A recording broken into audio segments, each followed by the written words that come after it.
Hello friends, मैं हूं Mohammad Tahir Ishtiyaq. So friends, आज की वीडियो में हम जिस टॉपिक को डिस्कस करने वाले हैं वो है Marlowe as a dramatist. So late ना करते हुए अपनी वीडियो को स्टार्ट करते हैं।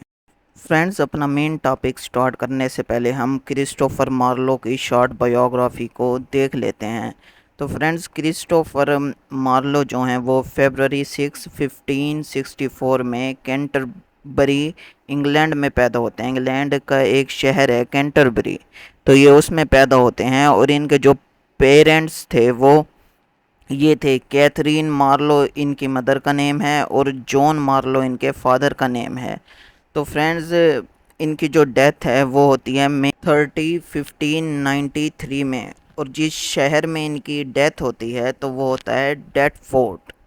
फ्रेंड्स, होता कुछ यूँ है कि मार्लो एक इन के अंदर बैठे होते हैं जहाँ पर एक शख्स आता है और वो इनको खंजर मारकर कत्ल कर देता है। अगर फ्रेंड्स हम क्रिस्टोफर मार्लो के एरा को देखें तो ये एलिजाबेथन पीरियड से बिलोंग करते हैं, और इन्होंने बहुत से प्लेज लिखे हैं जिनमें से ज़्यादा इम्पोर्टेंट ये हैं टेम्बरलेन, डॉक्टर फोस्टस और जियो ऑफ मेल्टा।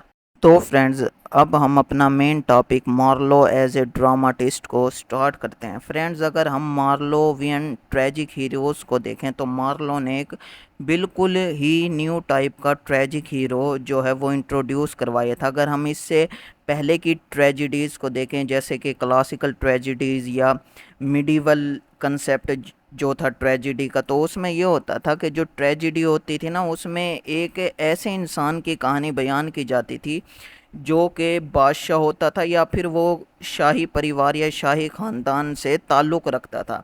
जबकि मार्लोवियन अगर हम ट्रेजिक हीरो को देखें तो मार्लो ने बिल्कुल ही न्यू ट्रेजिक हीरो को इंट्रोड्यूस करवाया है। अब जैसे कि अब इसका एक ट्रेजिक हीरो है डॉक्टर फॉस्टस और जियो ऑफ मेल्टा। तो ये तो कोई बादशाह नहीं है और ना ही ये कोई रॉयल पर्सनैलिटीज़ हैं, बल्कि ये जानी मानी शख्सियात हैं जो कि अपनी फील्ड में माहिर हैं। और इसके ट्रेजिक हीरोज़ में बहुत सारी खूबियाँ और खामियाँ भी पाई जाती हैं। अब फ्रेंड्स, अगर हम मार्लो की as a dramatist second characteristic को देखें तो वो है ट्रेजिक फला।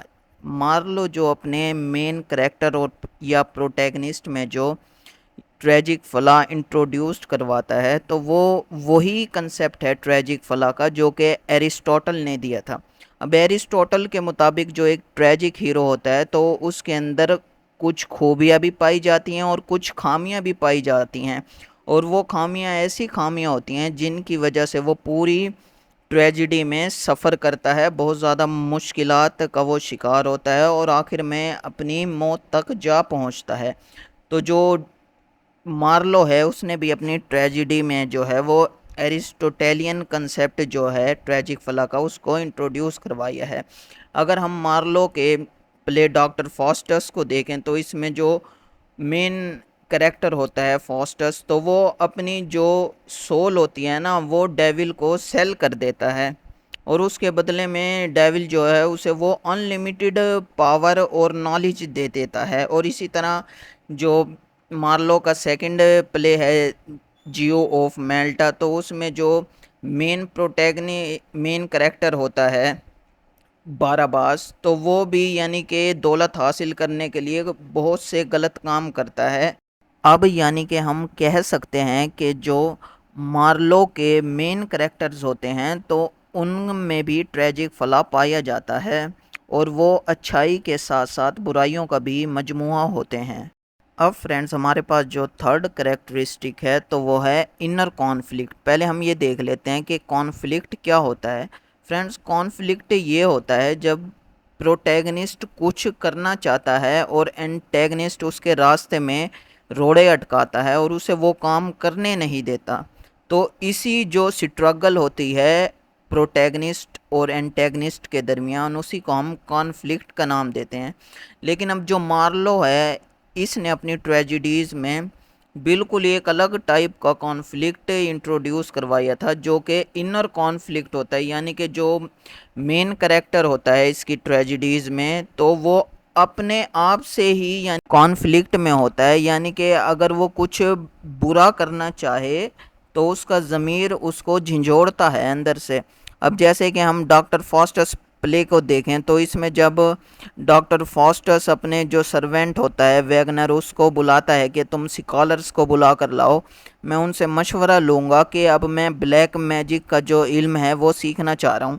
तो जैसे ही उसका सर्वेंट जाता है और फॉस्टस अपने कमरे में अकेला होता है ना, तो दो एंजल्स अपेयर होते हैं जिनमें से एक गुड एंजल होता है और एक इविल एंजल होता है।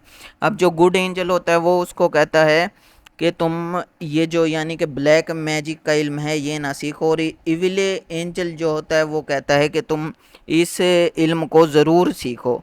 तो यानी कि ये असल में तो अब गुड और इविल एंजल उसके पास नहीं आए हुए होते, बल्कि ये उसका ही ज़मीर होता है, यानी कि उसके अंदर ही एक स्ट्रगल चल रही होती है अच्छे और बुरे की। तो वो उन्हीं को यानी कि फिर गुड और इविल एंजल्स के अंदाज में पोर्ट्रे किया गया है। फ्रेंड्स, हमारे पास जो फोर्थ करेक्टरिस्टिक है तो वो है हाई सीरियसनेस।